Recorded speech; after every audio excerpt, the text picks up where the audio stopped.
Hello, Everygirls, and officially happy September. It is almost my birthday. It's almost Libra season. So I wanted to bring you a special gift and share with you my recipe, my secret sauce to manifestation, and also a breakdown of a lot of the misconceptions about what manifestation actually is. I believe that this is a practice that can truly transform anyone's life, whether you want to change your career, your relationship, your finances, your health, your friendships, your home. I know that this is the way to get there. And I love learning and teaching people about this topic because I want you to feel empowered in your life. I don't want you to feel like a victim of your time or your circumstances or your environment. And I really want you to believe that you are the creator of your life. I know that sounds a little hokey, but stay with me here. I think people's immediate interpretation of manifestation is this woo woo practice that's like a wish list where you write very specific things like, I want $1 million. I want my dream home. I want this very specific type of partner who is 6 feet tall and plays guitar, as if you are Cinderella and the universe is your fairy godmother. And because you want it, maybe you make a board with pretty pictures of those things, you get it.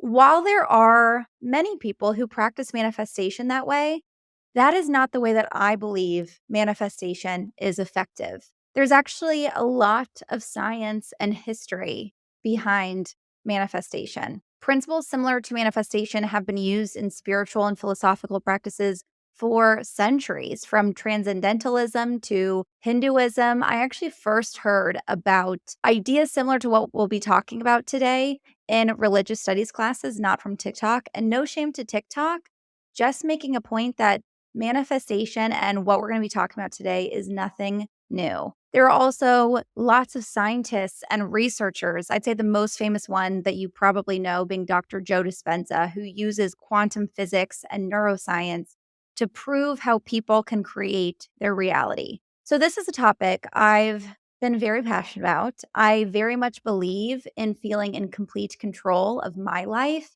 And I believe that I can manifest what I want. So I have done a ton of research, read a lot of books, talked to a lot of experts. So in this episode, I am going to really try to break down and simplify everything I think that you need to know about manifestation, clarify a lot of the confusion, as well as share some tips to live your best life now and the exact manifestation routine that I use myself. So, what is manifestation? Because it's not wanting something and praying it's going to come true. It's not a wish list or the Christmas list you gave to Santa. It means using actions with emotions, with beliefs and habits to create your own reality. There are some kind of steps that I have come to believe are the most optimal way to actually create your reality. Step number one, identify limiting beliefs and improve self esteem. I've said this on the podcast before, but through all of my research, I have come to believe that manifestation can be as simple as having high self esteem because self esteem is your ceiling. You are only capable of achieving what you believe you are worthy of or what you believe is possible for you. For example, you may really want a kind, attractive, outgoing, successful partner with all of your heart. You may really want that.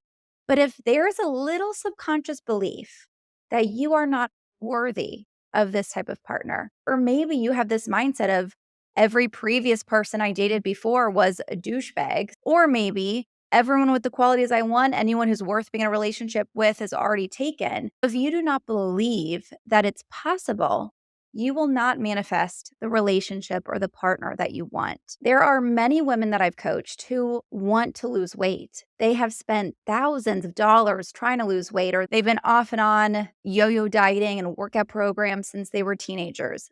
Like they want to lose weight. But again, wanting has nothing to do with it. These women had these typically subconscious beliefs that they were not worthy of or capable of losing weight. Maybe it was because everyone in their family is overweight, or, I've wanted to lose weight for years and nothing has worked. So why would it work now? I can't lose weight. It's impossible for me. I also have worked with some women who think of themselves as unworthy to have the body that they want because they are, quote, lazy or they don't have willpower. These beliefs, first of all, negatively impact your body. Your body is always listening to you, but also it's keeping you in a cycle. If you believe you are lazy or you don't have willpower or that weight loss is impossible for you, your actions will reflect this and therefore your reality will reflect this. A big example of this for me is my beliefs about money. Of course, I want financial freedom. If I get enough money to buy a Chanel purse here and there or go on a nice vacation, I would not complain about that either. But I've had a lot of lack and limiting beliefs about money, starting with being in third grade and telling myself, I'm creative, I'm not good at math. I grew up, of course, as an opinionated and loud feminist, but still I had the thought, thank God I don't have to be the breadwinner because I'm going into a creative career where there is, quote, no money. First of all, I can think of 1,000 examples of people in creative careers who make a lot of money. I can also think of so many examples of women who are amazing with their money and highly successful. There are many people who are creative and hated algebra in school that now thrive at personal finance. I've told myself for years that I want to be successful, but I'm not good with money. These thoughts that I had were not rooted in reality. They were beliefs that were, first of all, inaccurate and holding me back from what I could accomplish. If there is something you want in your life that you don't have yet, I promise you that there are beliefs or self esteem issues that are telling you why you do not deserve or cannot have that thing. So, first, identify what those beliefs are. Maybe make a long list of everything you want in life in every category: family, finances, relationships, friendships, health. And then ask yourself, do I really, really believe that I am both worthy and capable of these things? What beliefs could there be that may be convincing me I am not worthy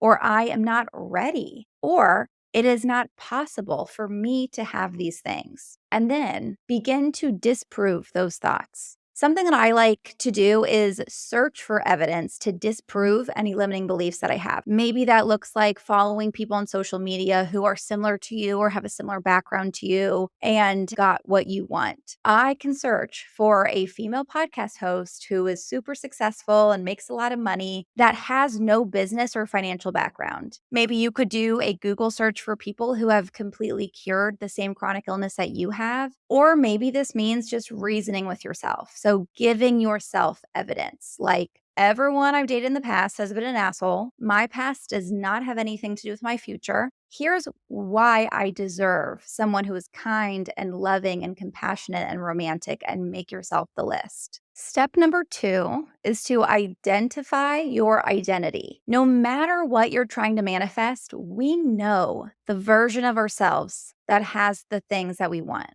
right? When I ask you to picture the version of you that has optimal health or your dream job, you probably picture a very specific version of yourself. This could mean you know how confident they are, you know what their personality is like, you know how bold they are. Maybe it's even specific, like you can picture how they spend their morning routine, what they eat, maybe even how they get dressed or do their hair. This is not just silly daydreaming. This is literally what gives you the playbook of who you need to be and what you need to do to become the person that gets the things that you want. You know, something that's so crazy that I literally just pieced together this week. When I was younger, probably like 10 or 11 or 12, I would envision myself at the time. I was thinking I'd be in New York City. I'd be this successful, beautiful woman in my 20s who worked in fashion. So I would daydream and picture this future version of me so clearly. For some reason, I always envisioned myself wearing a red pantsuit, like a really chic red pantsuit, because I'm the super cool, super successful, super stylish adult that I knew was my best self, like the version of me who had everything I want. Obviously, things are different now than my vision. I chose to move to Los Angeles instead of New York. I do not work for Vogue like I thought I would when I was 12. Probably could not have gone there, but my interests moved away from fashion. I also do not think I currently have everything I want. And thank God, because what kind of boring life would it be to have everything you want so early on when we have 100 years to live. But to me, when I think back about who that person is that I envisioned when I was 10, I am that person from my vision. Without knowing it, I manifested that 29-year-old version of myself when I was younger, down to the red pantsuit. If you're familiar with the cover art of the podcast, you can see me in a red pantsuit, which our amazing art director Kira came up with. She styled it. I did not style that at all or have any influence over wearing the red pantsuit. And I just realized the other day, after over a year of having this new cover art and never piecing this together, I always envisioned myself, my highest self, in a red pantsuit since I was 10 years old. So I want you to think about, what is your red pantsuit? What characteristics, habits, routines does the highest version of yourself have? All of these things, from as seemingly small as the way that you dress to the bigger things like how you spend your evenings or how you speak to yourself. These things are the literal blueprint of what to do right now to get to where you want to be. You can do a journal exercise that can be very helpful where you imagine, you already have a healed body, or you have an amazing friend group, or you have the promotion you want, and then ask yourself how that version of you would act. What would they look like? How would they show up?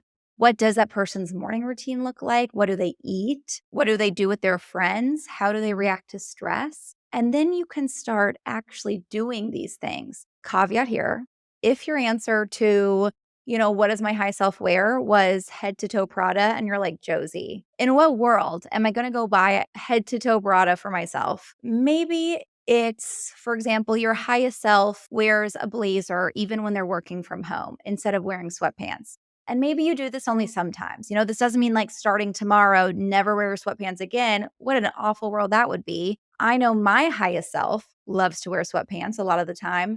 The point is to start identifying the behaviors and rituals and routines and habits that you can begin implementing now. A 2015 UCLA study found that psychologically, people view their future selves as strangers. Like that version of themselves is a completely different person altogether. The study identified this emotional disconnect as a way to prove why people don't save for retirement, or why we engage in unhealthy behaviors knowing we're increasing our risk of disease in the future. But I think this study is also important intel for manifestation, because this emotional disconnect is why people are not making changes now to live the life that they want to have or envision for themselves in the future. I do not want your future self to feel like a stranger. I want you to know and connect to your future self so much that you are no longer emotionally disconnected, so that you can start taking actions for them and to become them. Step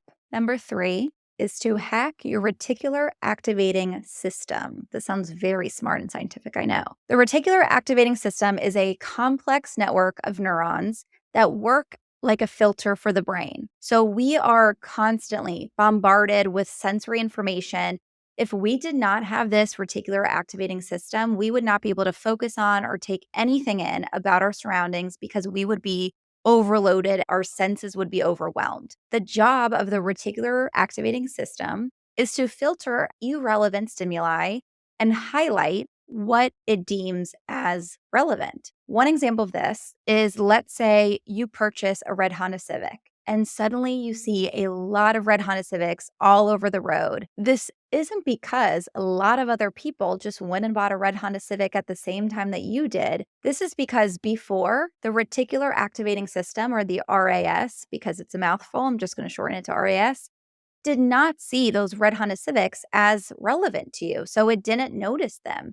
Now, the RAS believes that they are important to you, so you notice them. Another example of this is a really interesting study that was done on couples with newborn babies who live near airports. The study found that both parents would sleep right through the night if a plane took off, but the parents, most often the mother, but that's a different episode, would wake up if they heard the baby stir in the next room. The plane taking off was extremely loud, while the baby stirring was comparatively a much lower volume.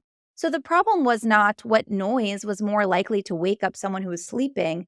It was that the RAS had deemed the plane taking off irrelevant, so it blocked the plane sounds.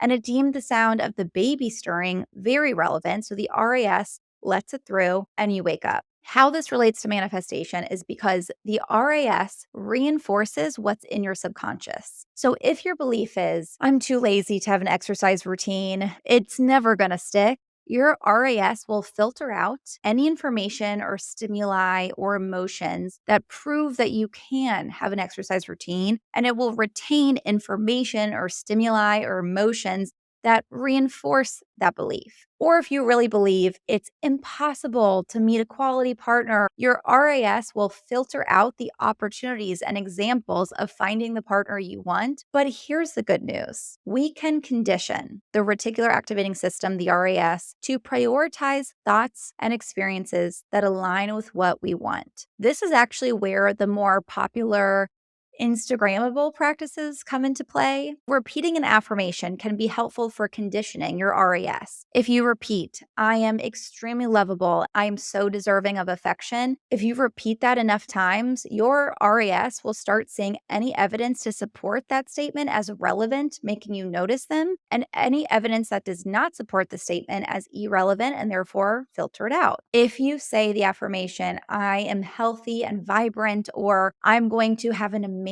day, and then write it on a post-it note and read it to yourself every time you look in the mirror, you guessed it, your RAS will start programming this belief and identify evidence to support it as relevant stimuli. You can also use a vision board or visualization journaling to hack your RAS. So when you are stimulating your brain with visual images, words, symbols, you are essentially training your RAS to filter all incoming data. Then as a result, you start to specifically notice the people, information, solutions that relate to anything that you are trying to achieve. But here's the key: you have to be really specific about your affirmations and vision boards or journaling exercises, because you want something that's going to make you feel the emotion for this to work. You want a vision board that really excites you or makes you feel super inspired. Not just a visual representation of things you want. This is something a lot of people get wrong about vision boarding. So don't just cut out a picture of dollar bills to represent money. You need to make a vision board that includes what having more money means to you to elicit certain emotions. So for example, the dream vacation that's top of your bucket list. Every time you would look at this exact picture of this location or hotel or whatever it is, you will feel so excited. Or maybe if you want a relationship, don't just put a random picture of a couple up on the board that's supposed to represent romance or relationship. Think of a scene that would make you feel certain emotions. Like, would an image of two people drinking coffee together in the morning before work while reading the newspaper make you feel that warmth and safety? Or a couple kissing during a fancy date night, would that make you feel that romance and excitement and butterflies in your stomach that you're trying to manifest? Emotions are the quickest and most effective way to wire this into our brains and hack and alter our reticular activating system. The last step may sound highly counterintuitive, but I think it is the most essential part of manifestation that people don't focus on or talk about a lot. It is realizing you already have what you want. So there's a popular story that's commonly referred to as the parable of the Mexican fisherman. It was originally written by Heinrich Bull. So sorry if I butchered that name. I looked it up so I could accurately credit the author. I'm going to paraphrase it. It basically goes like this: an American investment banker meets a fisherman in a small coastal village. The banker was like, "Wow, these are some great fish. How long did it take you to catch them?" And the fisherman says, "About an hour." And the banker asked him, "Well, why didn't you stay out longer and catch more fish? What else did you do with the rest of your time?" And the fisherman answered, "Well, I have a busy life. I sleep in, I play with my children, I take an afternoon stroll with my wife, I get together with my friends in the evenings, and then I have dinner with my family." And the banker responds, "Okay, I have a Harvard MBA and I can help you. First, we're going to fish for 8 hours a day. And with that money, you can buy a bigger boat. And then with the money that you make on the bigger boat, you can buy a bigger fleet of boats. And then you can sell directly to major chains, blah, blah, blah. And then in 20 years, it will be amazing. You can go public and sell your company's stock to make millions." So the fisherman says, "Okay, great. I have millions of dollars. Then what?" And the banker responds, "Then you'll get to sleep in, play with your children, take an afternoon stroll with your wife, get together with your friends in the evenings, and then have dinner with your family. Besides American superiority and capitalism and a bunch of other themes going on here, the amazing lesson to take from this story is that often we already have the things that will make us really happy. We just waste so much time and energy pursuing what society values or what we think we need to be happy. So I share the story here for two reasons. For one, I don't think this would be a good manifestation guide without reminding you to really think about what you're manifesting. If you're spending your time and energy to bring something into your life, to work towards something, make sure that it's something that will really make you happy. I think this story is a great example of how we think we want this specific role or job title or make a certain salary that will afford us more flexibility and more time to enjoy our families and the things that we love to do without realizing that we are spending our time away from our families and the things we love to do in order to earn it. But the second reason I share the story is because knowing that we already have or are capable of the things that make us really happy is a key part of manifestation. Feeling gratitude for what you have and seeing where you already have what you want is really essential, because if you're just thinking about the career or the health or the relationship that you don't have, you're distancing yourself from that thing. It's like this constant belief, like, I am separate or far away or not there. I don't have optimal health, financial success, close friend group. When you're in a lack mindset or you're focused on not having enough, whether it's money, love, friendship, you will only continue to have a lack of it. So instead, focus on where you may already have what you want. Let me explain. I will use weight loss as an example. Why do you want to lose weight? Maybe it's because if you lose weight, you can have more energy, or maybe because your confidence would improve. Since those are the real end destinations, can you lean into and appreciate the confidence or the energy that you have now? Maybe, you don't have the energy to get all the way through this really tough 60-minute gym session, but you have the energy to take a nice long walk.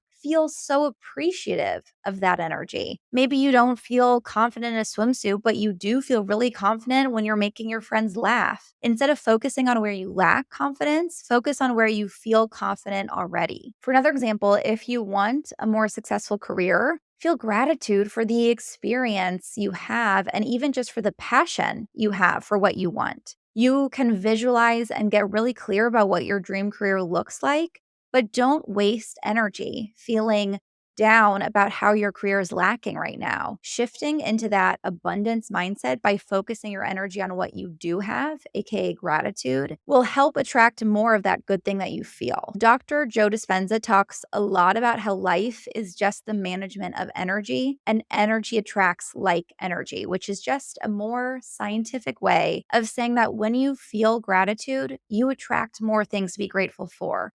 When you feel joy, you attract more things to feel joyful about. When you feel love, you attract more to love. So, those are kind of like the key pillars, the things that I think a lot of people miss when we get so caught up in the affirmations and the vision boarding. We often forget about these really important things. I'm going to share my manifestation routine for you. So I have these journal exercises and activities that I love to do, but the main point that I want to make is that I do not view manifestation as like this daily activity that I do and check it off the list.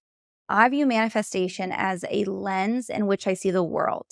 It's like a constant hum that's always there, where I'm constantly working to identify and transform my limiting beliefs. But I do have a few journaling and meditation routines that really help me get clear on my vision for my life. So I'm going to share them with you now. I'm going to go from macro to micro. You guys know I love a micro detail. So starting with kind of like the annual big picture things. I have two major, let's call them check-ins every year. Of course, every New Year's, I have a big manifestation journaling session. The first thing I do is to typically reflect on how far I've come in the previous year and how much I love my life right now. And by the way, It's typically really small things like I feel a deeper connection with my boyfriend than I did a year ago. Or, oh my God, I used to be doing math homework in college. Now I get to spend my time on something that is so much more fun. So it's these littler, smaller things of like how far I've come in my life, whether it's this year or comparing it to other years in the past. The point is, I want to feel really in love with my life. That feeling of gratitude, saying, I'm grateful for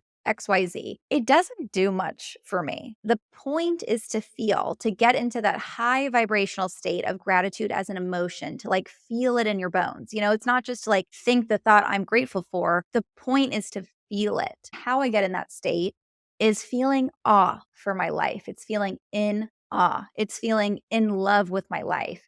So I start to look at in that context, what am I like amazed by? What can I not even believe that I have accomplished, or the way that my life is, or the things that make me happy?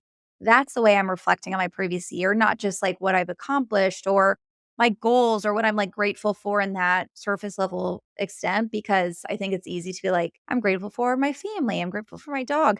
You don't feel that as much as like, oh my God, I am so lucky. So once I've reflected on the past year and where I am now, I then categorize every area of my life, from health to finance to career to relationships, home, family, and I write out where I am in each of these categories 1 year from now in present tense. So next year, New Year's of the following year, what place do I want to be in each of these categories? And I write them in present tense because I'm training my nervous system to live these experiences. I then like to do the same exercise, but do it in a 5 year increment. New Year's 5 years from now, whatever that year is going to be, 2029. No, it's going to be 2025. So I will be saying 2030, 2020, 30, 2030. That is a mouthful. Where do I want my life to be? What does my life look like in my relationship, in my career, finance, family, health? And again, write it out as if it's present tense because I'm training my nervous system to live in these experiences. It's really helpful to keep the big picture in mind too. So I do really like the 5 year plan. It also might help you work your way backwards. If you don't feel super clear about what you want your life to be in 1 year, but maybe your long term goals are a lot more obvious to you and you can kind of work your way backwards.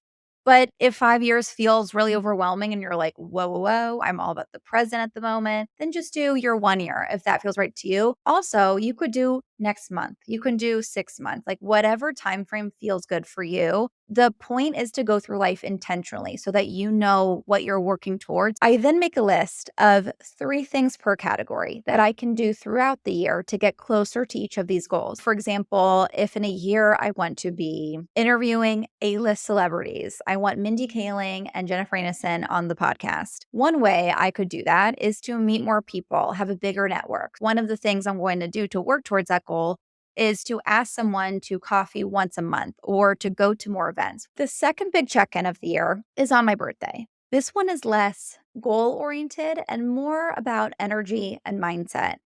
So, again, the first big goal is to get into that high vibrational state where I am in awe of my life. I am in love with my life. So, what I do here is I look at where I am now from the eyes of different versions of me. What would 6 year old me think of the 29-year-old me? What would 15-year-old me think of my life now? What would my 21-year-old self say if she could see the life that I have? I think this is, first of all, just important in general. I do not want to live my entire life focusing on what's next and completely miss that I am currently in those moments that younger me would have been so amazed by and so excited about. But for the purpose of manifestation, it's also important because when I can feel in a state of abundance and gratitude, that feeling of being in awe and in love with my life, I will bring more of that to me. So after I'm in high vibe state, I'm in awe of my life, I'm in love with my life, I spend some time thinking less about the goals and categories in my life and more about who I am in the next year or the next age of my life. To me, birthdays always feel like this exciting, fresh start,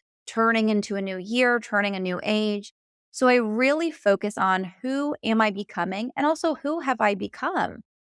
Who am I going to be as the 29-year-old me? That's my birthday that's coming up. How am I going to talk to myself? How am I going to interact with my significant other? How am I going to show up to work? So those are my 2 big annual sessions throughout the year. It really is just about keeping these goals and visions and connection to my highest self top of mind for me. I do not do this as like ritualistically and routine as I maybe should or maybe could. More like a morning here and there if I have time, or every few Sundays or so, I'll do a manifestation journal exercise with the purpose of getting reconnected to these visions and goals that I've set on my birthday and in the new year. I will write about my highest self or do a smaller version of the exercise where I check in with my goals in 1 year or 5 years from now, or I'll write about how I want to show up for the week or for the day. So I kind of sporadically implement more manifestation journaling. I also love future you journaling, where I journal about an activity as my future self. So I will write in present tense, going through my morning routine as if I am the version of me that has everything I want. So I think about who that version is, who's like the highest version of me that has everything I want, walking through my day. So I'll write, I slowly wake up in silk pajamas, and then I pick a fresh lemon from my own tree in my own yard, make a lemon water, put on jazz. I don't know. You go through any activity that you want, any routine as your highest self. You can also do this for specific events. It could be going into a family dinner. I think this is a really helpful one as we're eventually in a few months going to be getting into family events, and that's something that could be triggering for you. Something that could be helpful is to think about how your highest self would enter a family dinner. You can also write about how would my future self spend their weekend, going through an entire weekend as if you were the version of you that had everything that you want, that were everything that you wanted to be. I also use future you journaling on a really small scale. So before an interview, if I'm really nervous, if it's like someone that I'm really excited about, I will write out in present tense how I'm showing up in the interview and how the interview is going. I am completely clear and engaged. When I speak, I am very confident. The person that I'm interviewing feels super connected to me. We become friends. That's one way to manifest on a very small scale. You can even do this in your day to day. You can do it before a meeting. You can do it before you're meeting someone new, before a date. Write out about how your highest self is showing up in that moment. I also really love superhuman activations in my day to day. We had the founder of Superhuman, Mimi Bouchard, on the podcast. So go listen to that episode. By the way, just Google Mimi Bouchard, the Everygirl podcast. She shares a lot of amazing manifestation tips. But I love to use this app as a quick 5 to 10 minute activation in the morning. It just helps you visualize what you're manifesting or tapping into your best self. Or I'll do one of their guided walks, focus on manifestation, or even an activation before bed that's like reprogramming the mind for success. So I love to kind of turn these on where I can here and there, getting up in the morning while I'm doing dishes, taking my dog out. I just kind of like to fill my brain. Really, it is whatever works for you and whatever resonates with you. There is no right way to manifest. It's really just about keeping your goals and what you want and what you're working for at the top of your mind. I don't want to set all these goals and resolutions on New Year's and then forget about them until the next New Year's. I want this vision of my life and what I truly want to be top of mind for me constantly. I want to be in an active state of removing limiting beliefs and increasing my self esteem. And to me, that's what manifestation actually is. You're constantly working on living in a happy and vibrant and inspired and in awe state. I hope this episode inspired you or gave you clarity on what this manifestation thing actually means and how to practice it. But most importantly, I hope this episode helps you feel empowered and helps you feel like the creator of your own life. If you do feel out of control in your circumstances, focus on what you can control, which is your mindset and the day to day actions and beliefs that make up your beautiful, perfectly imperfect life. If this episode has brought you any value or you have requests for topics for other solo episodes, please leave a review on Apple Podcast. It truly makes my whole day, nay, my whole week, when we get a review from you guys telling us what you liked or what resonated with you. It is also the number one way you can support the show so that I can keep bringing you this content. Also, share this episode with someone you love and want to see them live out their dream lives. Happy manifesting. Love ya, and see you next Tuesday.